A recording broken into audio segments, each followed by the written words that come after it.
You know the story of the Russian cosmonaut? No surprise,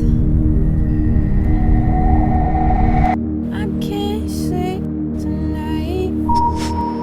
So he goes up in this big spaceship, and he's got this portal window, and he sees the curvature of the Earth for the first time. I don't learn, it'll all be fine this time. And all of a sudden, this strange ticking begins coming out of the dashboard. But he can't find it. He can't stop it.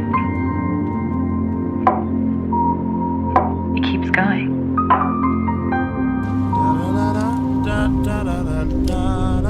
What's he gonna do? He's up in space.